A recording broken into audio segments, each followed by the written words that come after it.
कहाँ पे? सर इधर। एक मिनट।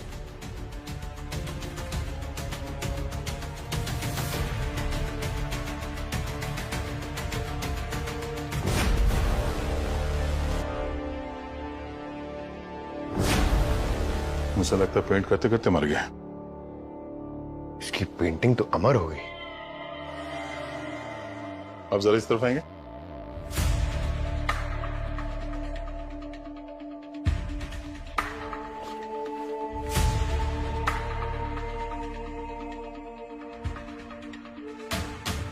पेंटिंग में जितने स्ट्रोक्स हैं एकदम क्लीन है।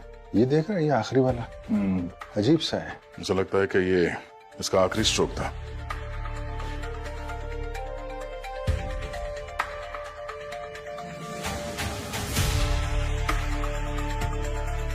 सर बॉडी पे कोई घाव का निशान तो नहीं है? सर जहर भी नहीं दिया गया, क्लीन है। क्लीन है तो फिर मरा कैसे है? अच्छे से जगह चेक करते हैं। खून हुआ है तो छींटे भी उड़े ही होंगे।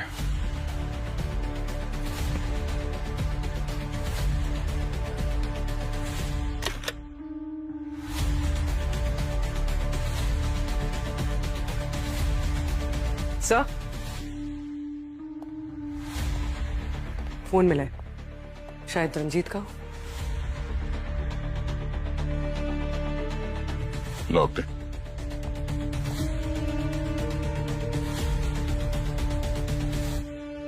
लास्ट कॉल किसी स्नेहा नाम की लड़की को किया है इसने। स्नेहा?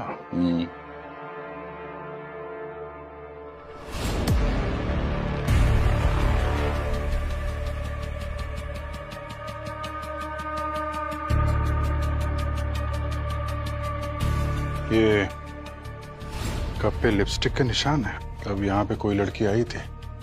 ये स्नेहा या फिर उसकी वाइफ मालिनी भी हो सकती है।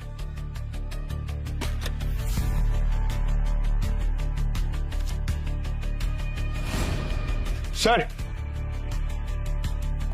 ये डायरी और ये फोटोग्राफ ये बॉक्स में मिला।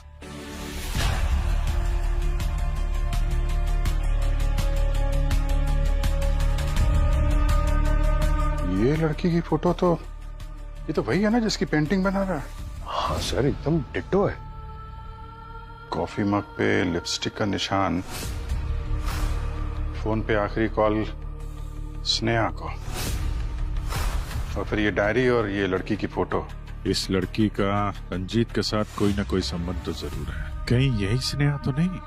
चलो जरा इसकी पत्नी मालिनी से बात करते हैं। मैं नहीं जानती ये कौन। हाँ मैं आई थी यहाँ, हमारी एनिवर्सरी थी, पर रंजीत एज यूजुअल अपनी पेंटिंग में बिजी थे। हम दोनों के बीच झगड़ा भी हुआ और उन्हें अपनी पेंटिंग कंप्लीट करनी थी, इसलिए मैं चली गई। आप चली गई थी तो फिर वापस क्यों आई? मैंने सोचा कि it's a special day, mood खराब ना करे, एटलीस्ट एनिवर्सरी के दिन साथ टाइम स्पेंड करे, बस इसीलिए आई थी सर। लेकिन जब मैं यहाँ पहुंची तो रंजीत was already gone। हाँ साहब, बहुत चीखने चिल्लाने की आवाजें आ रही थी अंदर से। सर और मैडम दोनों का दिमाग गर्म था। ये रंजीत सर का शायद किसी लड़की के साथ चक्कर था और इसीलिए मैडम बार बार धमकी देके बोल रही थी उसे भूल जाओ वरना ठीक नहीं होगा। जान से मारने की भी धमकी दी थी क्या? धमकी मतलब साहब बहुत गंदी गंदी गालियां दे रही थी। मुझे तो बोलते हुए भी शर्म आ रही है साहब। तुम्हें ऐसा लगता है कि तुम्हारे मेम साहब ने ही साहब को मारा है? वो क्या है साहब, मैडम गुस्से से यहाँ से गई थी।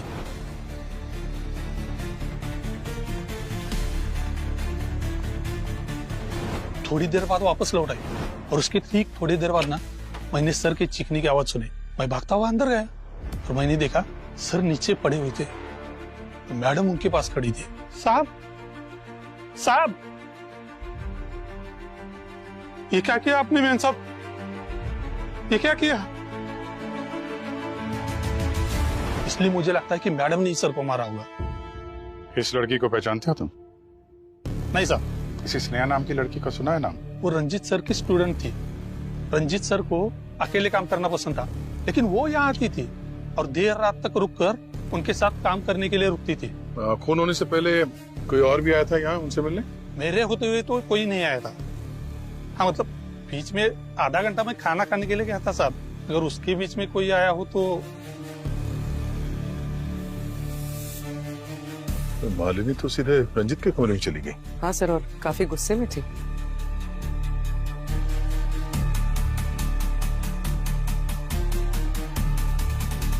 सर फॉरवर्ड कर।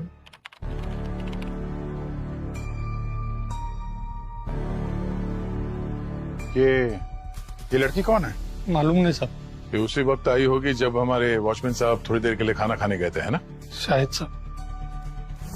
सर इसकी रेड हील्स और कपड़े काफी महंगे लग रहे हैं। वॉचमैन जब अंदर गया था उसके पहले मालिनी कितनी देर थी? सर करीब 10 मिनट। और वो जो लड़की जिसने अपना चेहरा ढक रखा था वो कितनी देर अंदर थी? सर वो 15 मिनट अंदर थी सर। 10-15 मिनट तो बहुत होता है किसी की जान लेने के लिए। दोनों के पास काफी वक्त था।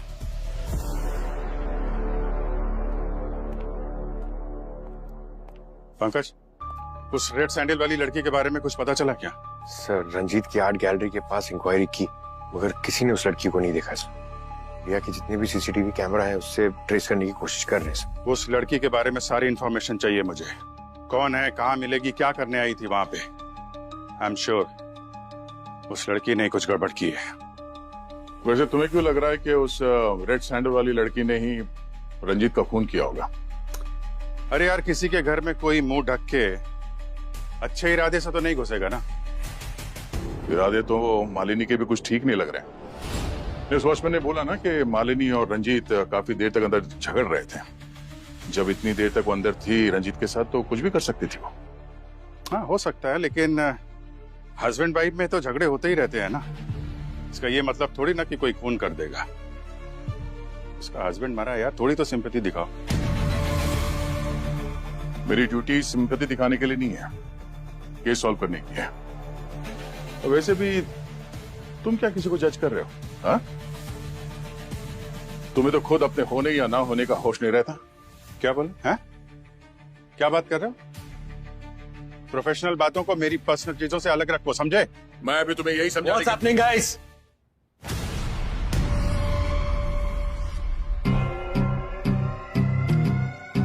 क्या हो रहा है? आप दोनों अपने ईगोस को इस ब्यूरो के बाहर रखकर आया करो, या सिर्फ और सिर्फ ड्यूटी की बात होगी? सर मैं भी अभिजीत को यही समझाने की कोशिश। आप दोनों अगर ऐसे एक दूसरे पर उंगली उठाते रहोगे तो ये केस कभी नहीं सॉल्व होने वाला। मैं आपको दूसरा केस देता हूँ, मैं और अभिजीत ये केस देख लेंगे। अगर सर वो That's an order.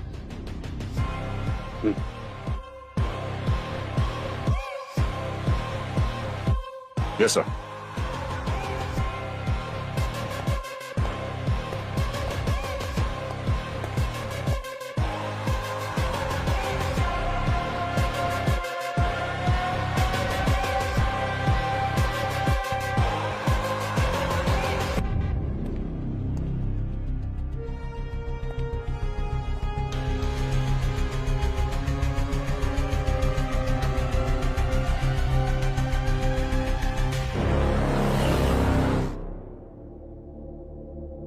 स्नेहा, ये इस फोटो में आप ही है ना? आप कैसे कह सकते हैं कि ये मैं हूँ? मैडम सवाल हम पूछेंगे और जवाब आप देंगे। ये बताइए कि कल रात रंजीत से आप मिली या नहीं मिली? नहीं, कल रात मैं सिटी हॉस्पिटल में थी। मेरे भाई का एक्सीडेंट हो गया था। आप चाहें तो मैं हॉस्पिटल में कॉल करके पता करवा सकती हूँ। नहीं, आप टेंशन मत लीजिए, वो सब हम लोग पता कर लेंगे। आप ये बताइए कि क्या लगता है आपको, कौन मार सकता है रंजीत को? नहीं, मुझे किसी पे डाउट नहीं है, लेकिन मैंने रंजीत को 2-3 बार फोन पे किसी से आर्ग्यूमेंट करते हुए सुना था। मैंने पूछा तो उसने बोला काम का प्रेशर है, बट बात कुछ और थी। उसने अपनी सारी पेंटिंग्स को कवर करना शुरू कर दिया था और उसने अपने स्टूडियो के सभी लॉक चेंज करवा दिए थे। वो आर्ग्यूमेंट्स जिस दिन हुए थे, डेट्स याद होगी तो लिख दीजिएगा। सर सर, वो लड़की जिसकी फोटो हमें रंजीत के स्टूडियो में मिली थी, उसका पता चल गया। उसका नाम बीजल है। बीजल रंजीत की स्टूडेंट थी और कुछ टाइम बाद उसने रंजीत के खिलाफ एक एफआईआर दर्ज की रिलेशनशिप में चीटिंग करने की। और सर, कुछ दिनों बाद उसने वो एफआईआर वापस ले ली थी और अपने पेरेंट्स के पास दिल्ली चली गई।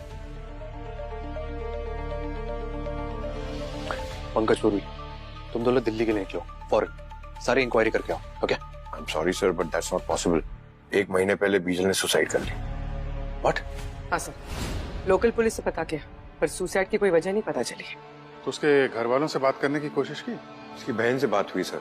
उन्होंने कहा कि बीजल और रंजीत एक रिलेशनशिप में थे, मगर जैसे ही बीजल ने शादी की बात की, रंजीत ने उसके साथ ब्रेकअप कर लिया सर। उसकी बहन बता रही थी सर कि सुसाइड से पहले बीजल को कोई कॉल आया था और उस कॉल के बाद ही वो बहुत डिस्टर्ब लग रही थी। तो वो कॉल किसका था? फोन रिकॉर्ड चेक किया? रंजीत का। रंजीत? पंकज, एक काम करो, रंजीत की डायरी में जो जो भी डेट्स लिखी है ना, पता करो उस दिन वो कहाँ पे गया था। सारी डिटेल्स निकालो। सर। झूठ मत बोलिए मालिनी जी, आपके पति के ऊपर इस बीजल ने केस किया था और आप कह रही हैं आपको कुछ पता नहीं है। देखिए, जो भी है, जैसा भी है, सच बता दीजिए, वरना हम गारंटी नहीं दे सकते आपको और कितनी रातें, कितने दिन इस ब्यूरो में बितानी होगी। हाँ सब, मैं इसे जानती थी और ये भी जानती थी कि मेरे हस्बैंड का इससे अफेयर था, पर मैंने पहले इसलिए कुछ नहीं कहा कि बिना मतलब ही पब्लिक में मेरा और रंजीत का नाम खराब होता। वैसे भी इस बीजल के कारण हमारे बीच बहुत लड़ाइयां होती थी, पर अब तक मैं इससे मिली भी नहीं हूँ, मैं जानती भी नहीं इसे। आप उसे जानती या नहीं जानती है ये जरूरी नहीं। रंजीत की मर्डर वाली रात आप उसके साथ मौजूद थी, ये जरूरी है। तो कहानी कुछ इस तरीके से बनती है कि एक वाइफ को उसके हस्बैंड के एक्स्ट्रा मैरिटल अफेयर के बारे में पता चलता है, तो उसने अपनी मैरिज एनिवर्सरी के दिन को ही अपने पति की डेथ एनिवर्सरी का दिन बना दिया। बकवास है ये। एक मामूली सा वॉचमैन ने आप लोगों को ये कह दिया कि मैं रंजीत से लड़ रही थी।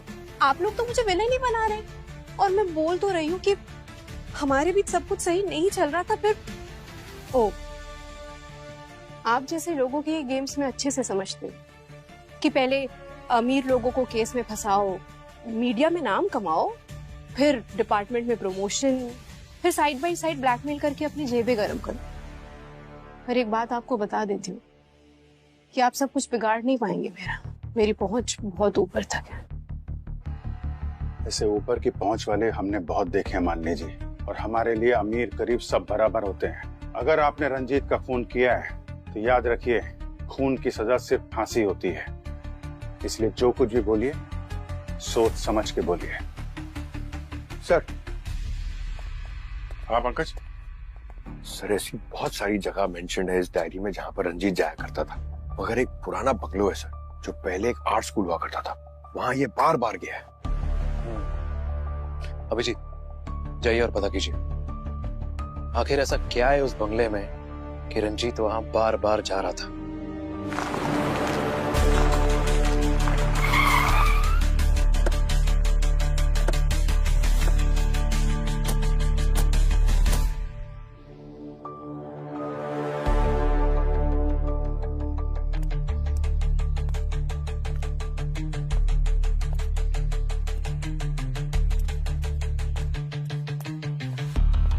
सर, तोड़ दूं? अरे रहने दो पंकज यार, दरवाजा तोड़ने के चक्कर में कहीं तुम्हारी टांग ना टूट जाए। दरवाजा तोड़ने का काम सिर्फ दया, I mean, हर जगह ताकत काम नहीं आती है, दिमाग का भी इस्तेमाल करना पड़ता है।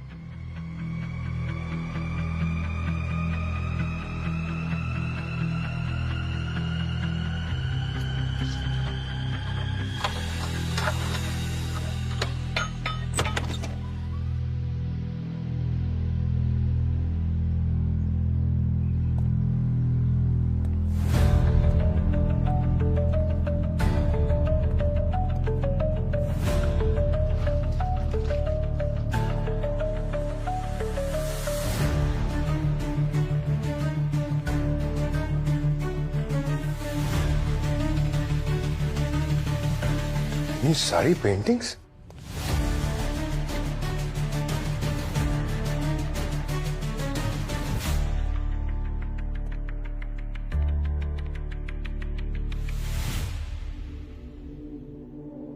सर, इन पेंटिंग्स को देखकर लगता है बहुत महंगी है।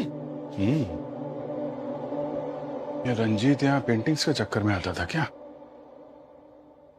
सर, इस रंजीत की मौत के पीछे जरूर कोई और एंगल है। ठीक कह रहे हो। एक काम करो, बंगलों को सील करो, पता लगाओ बंगलो किसका है, और ये सारी पेंटिंग्स उठाओ।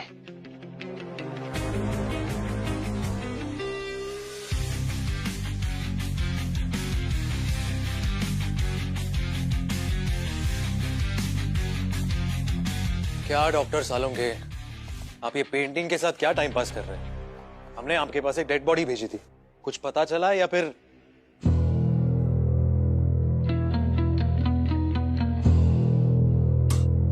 यार अभिजीत, बड़ा अजीबोगरीब केस लेके आए हो तुम यार। क्यों, क्या हुआ? यार ये रंजीत की बॉडी जब यहाँ पर आई थी तो एकदम ठीक थी, लेकिन जैसे जैसे टाइम पास हुआ इसकी बॉडी के सारे ऑर्गन्स बहुत तेजी से डिकम्पोज होना शुरू हो गए। लेकिन ऐसा क्यों हो रहा है सर?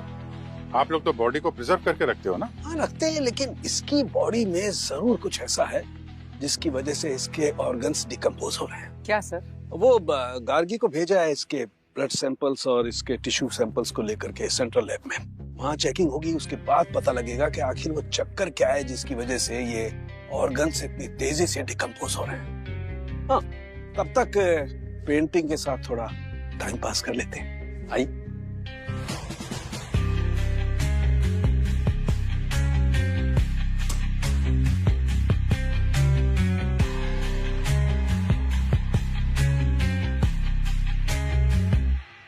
ये देखिए, पेंटिंग के साथ टाइम पास करने में मुझे क्या मिला है।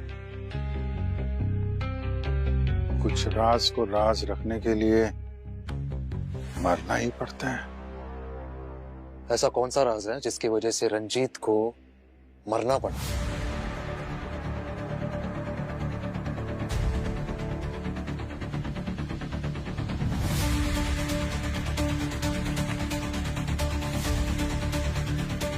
पंकज,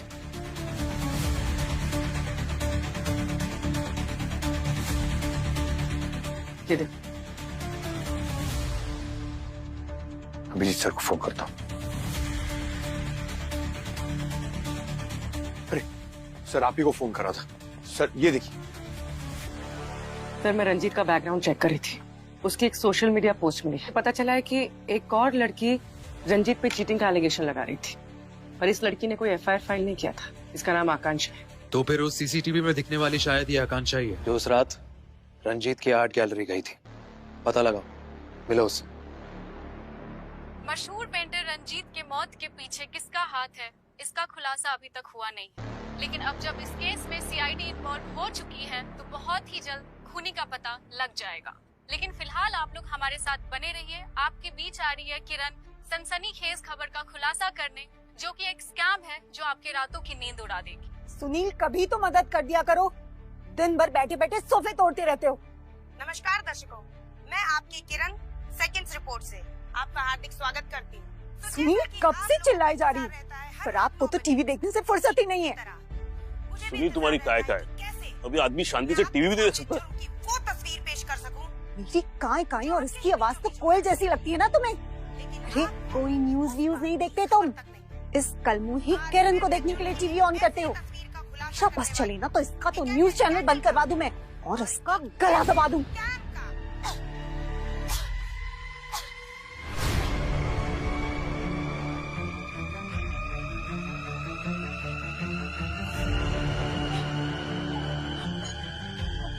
ये तो मर गई।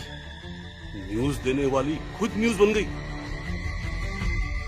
गलती होगी मुझसे, मेरा गला मत दबा देना। मैं कभी न्यूज नहीं देखूंगा। एक मिनट, पीछे हटिए आप लोग। सर, यहाँ पर।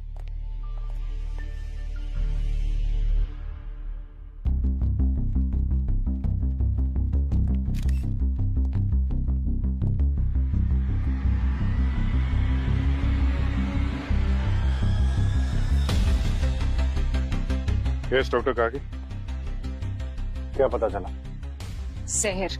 जहर देकर मारा इसे। जहर?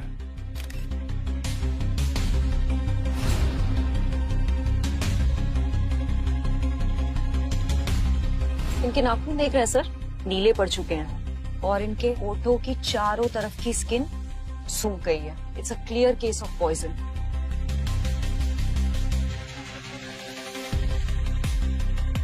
पीछे चलिए, पीछे पीछे, वहां जाके लाइन लगाइए। आप लोग क्या कर रहे हैं यहाँ पे?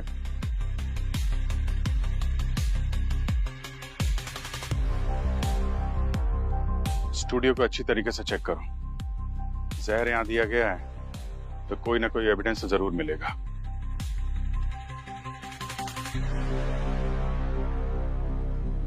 डायरेक्टर कौन है? सर, क्या नाम है आपका? रोनिन। लाइव कैमरे पे जो कुछ हुआ वो तो वायरल हो चुका है, पर यहाँ ये सब कैसे हुआ ये बताएंगे आप? सर कुछ पता नहीं सर, सब कुछ रोज की तरह नॉर्मल चल रहा था सर। प्राइम टाइम शो था सर किरण का। शार्प 9 बजे हम लोग लाइव चले गए थे। किरण ने प्रोग्राम शुरू ही किया था कि अचानक दर्द की वजह से उसने गला पकड़ लिया। 30 सेकंड के अंदर उसकी मौत हो गई सर। हाँ सर, सब कुछ इतना जल्दी हुआ कि कुछ पता ही नहीं चला। आप क्या करते हैं? मैं सर यहाँ का फ्लोर मैनेजर नदीम।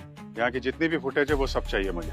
जी सर। और किरण की मौत से पहले कौन कौन मिला था उससे? सर टेलीकास्ट से जस्ट पहले मैंने इसे किरण के आसपास देखा था सर।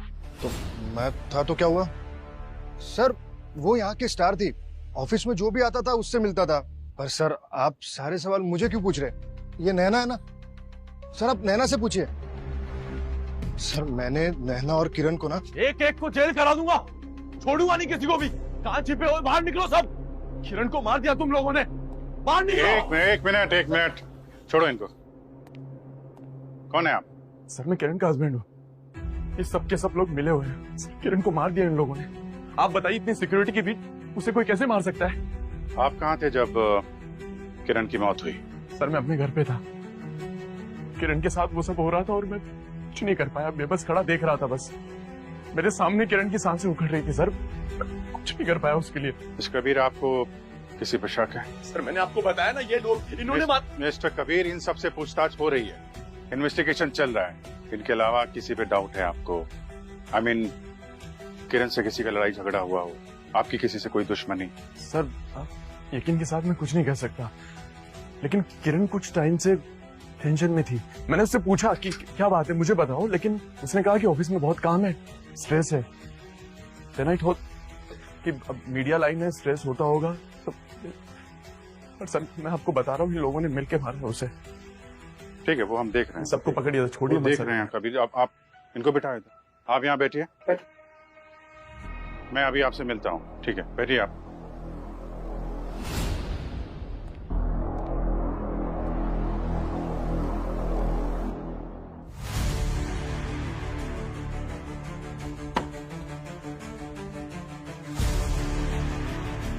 आप क्या बता रहे थे नैना के बारे में?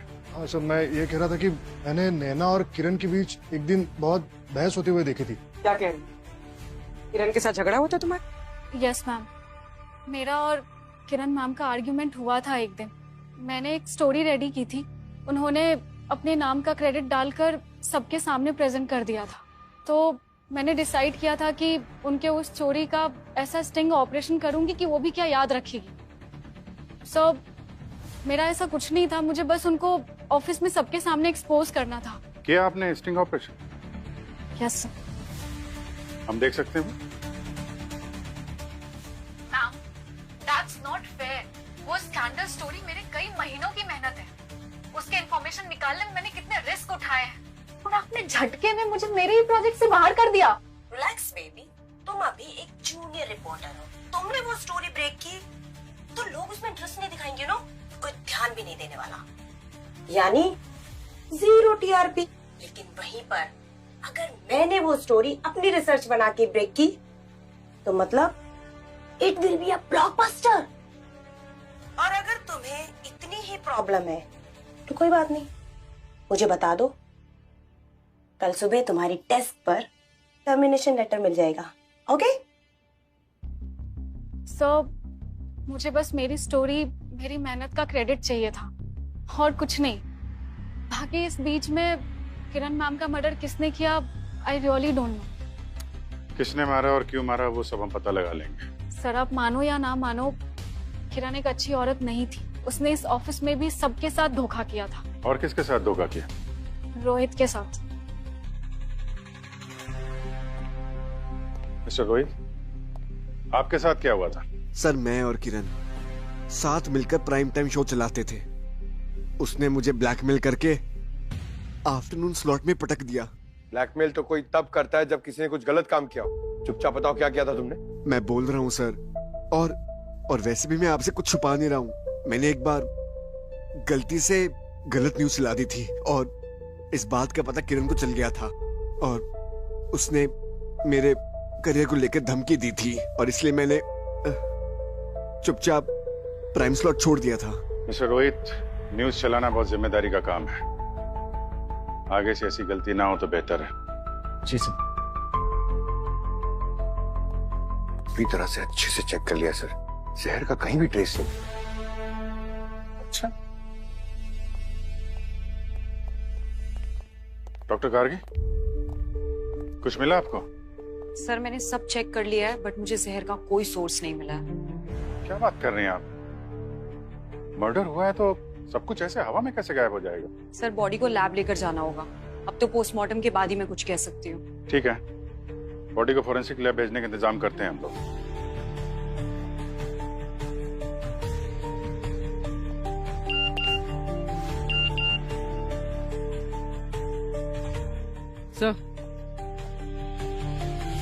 सर जिस लड़की ने रंजीत के खिलाफ सोशल मीडिया पे कंप्लेन की थी उसका पता चल गया। कौन है? उसका नाम आकांक्षा है। आकांक्षा? दुनिया में ऐसी कोई आखिरी जगह भी होगी ना, फिर भी मैं वहां नहीं जाऊंगी। अच्छा, बदला लेने भी नहीं? What do you mean? I mean आकांक्षा, जो तुमने सोशल मीडिया पर पोस्ट किया है ना रंजीत के खिलाफ गुस्से में, वो देखकर लगता नहीं कि तुम रंजीत को ऐसे ही छोड़ देती। रंजीत ने चीट किया था मुझे। मुझे कभी पता ही नहीं चला कि वो मैरिड है। मैं डिप्रेशन में चली गई थी, बड़ी मुश्किल से बाहर आई। और मैम, आजकल सोशल मीडिया सबसे सेफ जगह है अपना एंगर, अपनी फ्रस्ट्रेशन निकालने के लिए। आपको ऐसी हजारों पोस्ट मिल जाएंगी वहां पे। अच्छा, वो हजारों लोग रंजीत की आर्ट गैलरी तो नहीं जाते ना? इसका तो चेहरा ढका हुआ है मैम, आप कैसे बोल सकती हैं ये मैं हूँ? कल रात तुम कहाँ थी? अपने घर में मेरा स्टमक अपसेट था with a little fever, medicine लेके सो रही थी मैं। कोई प्रूफ है तुम्हारे पास? मैम मैं अकेले रहती हूँ, अब अकेले रहने का कोई कैसे प्रूफ दे सकता है? आप तो सीआईडी से हैं ना, आप ही पता लगवा लीजिए। पता तो हम लगा ही लेंगे। सर मैंने आकांक्षा की फोन की लोकेशन चेक की थी, वो सच कह रही थी। रंजीत के मर्डर के वक्त वो घर पे। और सर जो वो बंगला है वो रंजीत के नाम पर ही है। रंजीत का? इतनी महंगी पेंटिंग जिसे बेच के लाखों रुपए कमाए जा सकते हैं, आर्ट गैलरी में रखने के बजाय वहाँ उस पुराने से घर में रखा है उसने। सर वो स्नेहा जो बता रही थी कि रंजीत के साथ किसी का झगड़ा होता था, उन डिटेल्स में से एक कॉमन नंबर सामने आया है, कोई विक्रम है। एक के बाद एक नए लोग बढ़ते ही जा रहे हैं इस केस में। एड्रेस क्या है इस विक्रम का? कौन है यार?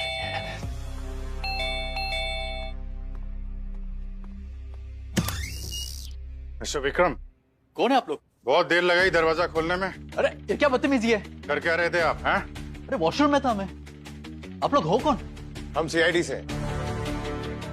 सॉरी सर, गलती में कुछ ज्यादा कह दिया। कल रात कहाँ थे आप? यही था अपने घर। रंजीत को तो जानते होंगे ना? अरे उसे कौन नहीं जानता सर, एक नंबर का फ्रॉड और धोखेबाज आदमी था। वो तो बहुत बड़ा पेंटर था। अरे कहाँ का पेंटर मैम, दूसरों की स्टाइल्स और आइडियाज कॉपी करके तो उसने अपना करियर एस्टेब्लिश किया था। मेरी स्टाइल भी कॉपी की थी उसने सर। बस इतनी सी बात के लिए उसे मार दिया? अरे कैसी बातें कर रहे हो सर? अरे मैंने कोई मर्डर नहीं किया सर, ट्रस्ट मी। आपकी बहुत लड़ाई झगड़े होते रहते थे उसके फोन पे, और सुना है आपने उसे धमकी भी दी थी। सर वो उसने मुझे इतना गलत सलत बोला था ना सर, तो जवाब में मुझे भी उसे कुछ कहना पड़ा सर। That's it. और गुस्से में तो इंसान के मुंह से इतना कुछ निकल जाता है। इसका ये मतलब तो नहीं था कि मैंने मर्डर किया है।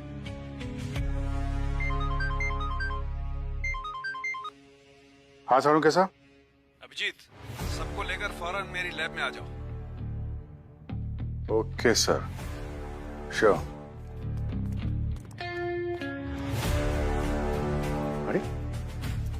सालुंके सर कहाँ चले गए? अरे सालुंके सर कहाँ चले गए? अरे ये पेंटिंग का एग्जीबिशन लगाकर कहाँ चले गए सर? अरे कोई नया धंधा खोला है क्या? क्या है? क्यों चिल्ला रहे हो पंकज? आप दिखे नहीं ना। तो घर आ जाऊं दिखने के लिए? नहीं नहीं प्लीज। सर आपने इतने अर्जेंटली क्यों बुलाया था? अर्जेंट में इसलिए बुलाया अभिजीत क्योंकि मुझे रंजीत का खूनी मिल गया है। क्या? कौन? बीजल। बीजल ने मारा रंजीत को। ये यार क्या बात कर रहे हैं सर आप? बीजल खुद मरी हुई है, वो कैसे मारेगी? पंकज, बीजल की पेंटिंग ने मारा है रंजीत को। बीजल की पेंटिंग? सर ये हुआ कैसे? आई मीन पता कैसे चला आपको? देखो, जब गार्गी सेंट्रल लैब में उस रंजीत के ब्लड को और उसके टिश्यूज को चेक कर रही थी, रिपोर्ट चेक कर रही थी, तब मैंने इस किरण का पोस्टमार्टम किया। यू नो व्हाट, मुझे किरण के ऑर्गन्स भी वैसे ही डिकम्पोज होते हुए मिले, उतनी तेजी से जैसे रंजीत के ऑर्गन्स डिकम्पोज हो रहे थे। मतलब रंजीत और किरण की मौत एक ही जहर से हुई है? यस, साइटोनियम 47। AK-47 के बाद पहली बार ये इतना खतरनाक नाम सुना है। क्या था सर? साइटोनियम 47। वही। हाँ, बहुत ही खतरनाक जहर होता है पंकज। इनफैक्ट AK-47 से भी ज्यादा। इंसान सेकंड्स में खत्म हो जाता है। Dead। और फिर बहुत ही तेजी से उसके ऑर्गन्स भी डिकम्पोज होना शुरू हो जाते हैं। सर जहर था तो आपको बॉडी में मिला क्यों नहीं? यही इसकी खासियत है सर, कि विक्टिम्स के मरने के कुछ ही घंटों बाद डाइल्यूट हो जाता है। रंजीत के केस में भी यही हुआ था। लेकिन ये जहर इनकी बॉडीज में आया कहाँ से? मतलब रंजीत और किरण ने मरने से पहले ना तो कुछ खाया ना पिया, और ना ही इनकी बॉडीज पे कोई इंजेक्शन जैसे कोई निशान है। You're right। यही बात मैं भी सोच रहा था। Same thing was troubling me also. लेकिन जब मैंने रिपोर्ट देखी तो एकदम क्लियर हो, और फिर मैं रंजीत के स्टूडियो गया और वहां से उसका सारा का सारा सामान उठा लाया। बॉस, बहुत ही स्पेशल केमिकल होता है, स्किन के जरिए भी बॉडी के अंदर जा सकता है। और रंजीत के केस में ये जहर अंदर गया है लिंसिड ऑयल के जरिए। लिंसिड ऑयल जो अधिकतर पेंटर्स अपने पेंट में इस्तेमाल करते हैं। पेंटर्स अधिकतर ब्रश के साथ साथ अपनी उंगलियों का भी इस्तेमाल कर ही लेते हैं। बस यही ट्रिक अपनाई खूनी ने रंजीत को मारने के लिए। और सर, किरण की मौत कैसे हुई? उसके होठों पर लगी इस लिपस्टिक से। कैमरे पर लाइव जाने से पहले उसने यूज की होगी, and that's it, game over. तो अगर ये केमिकल, मेरा मतलब जहर, ये अगर इतना ही खतरनाक है तो उसे अरेंज करना या बनाना उतना ही मुश्किल होगा। एक्चुअली ये केमिकल जितना खतरनाक है, इसे बनाना उतना ही आसान। इसे बनाने के लिए जिन केमिकल्स की, जिन कंपोनेंट्स की जरूरत पड़ती है, वो सब बहुत आसानी से मार्केट में मिल जाते हैं। कोई भी लो IQ वाला भी इंटरनेट पे देख करके इसे बना सकता है। ये रंजीत और किरण दोनों की मौत एक ही जहर से हुई है। डेफिनेटली दोनों का खूनी एक ही होगा। तो फिर पता लगाओ, इन दोनों की मौत एक ही जहर से होना एक कोइंसिडेंस है या कनेक्शन?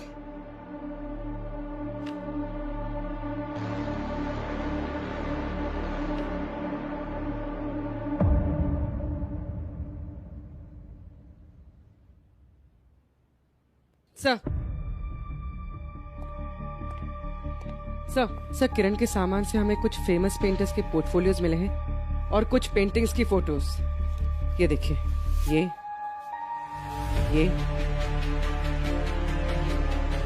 ये पेंटिंग्स, ये तो वही पेंटिंग है ना जो रंजीत के बंगलों में देखी थी हमने। इसका मतलब इस केस में सिर्फ मर्डर ही नहीं, नकली पेंटिंग्स बनाने का एंगल भी शामिल है। एक काम करो, रंजीत के बंगलों से जितनी भी पेंटिंग्स मिली थी ना, सब ब्यूरो लेकर आओ।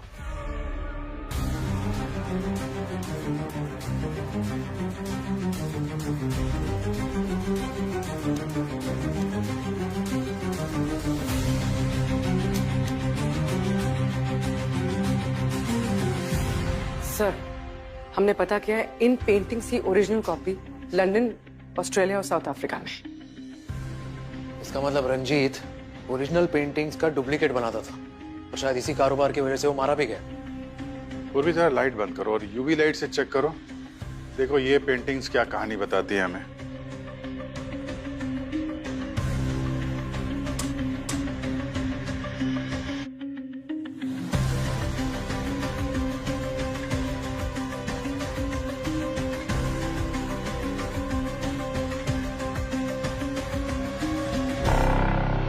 पेंटिंग्स को बेचने के लिए शायद कोड का इस्तेमाल किया होगा। पंकज जरा वो पेंटिंग चेक करो।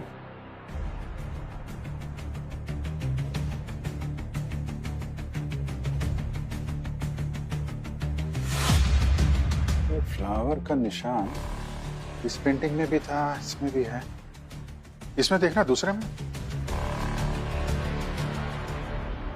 ये रहा। सब पेंटिंग में कोडिंग भी है और फ्लावर का निशान भी। ये फ्लावर का निशान मैंने कहीं देखा है।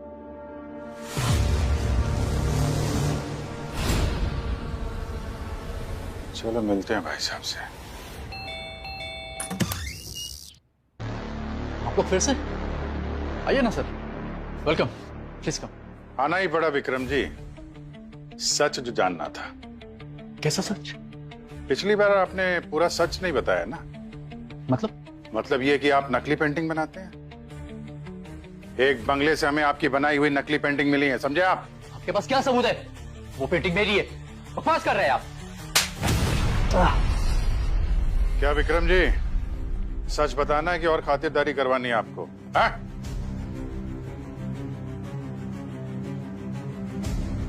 हाँ सर, मैं अपनी पेंटिंग्स के सिग्नेचर पे एक फ्लावर बना देता हूँ सर। अच्छी खासी प्राइस मिल जाती है सर जाली पेंटिंग्स बनाने की। कॉन्ट्रैक्ट कौन देता है? पता नहीं सर, कभी देखा नहीं उसे। इनफैक्ट कभी उसकी आवाज भी नहीं सुनी सर। मैं बस अपनी पेंटिंग्स बनाकर बंगले के अंदर रख देता था, वहीं पर मुझे पैसे और लेटर मिल जाता था, और उसके अंदर आगे किसकी पेंटिंग बनानी है उसकी फोटो। तो इस सब में रंजीत के साथ क्या झगड़ा था तुम्हारा? कुछ नहीं सर, उससे मेरे इस इलीगल काम के बारे में पता चल गया था। धमकी दे रहा था मुझे, कह रहा था अगर मैं नहीं छोड़ूंगा तो मुझे सबके सामने एक्सपोज कर देगा। सर, रंजीत को मारा गया क्योंकि वो नकली पेंटिंग्स का बिजनेस एक्सपोज करने वाला था। पर किरण को क्यों मारा?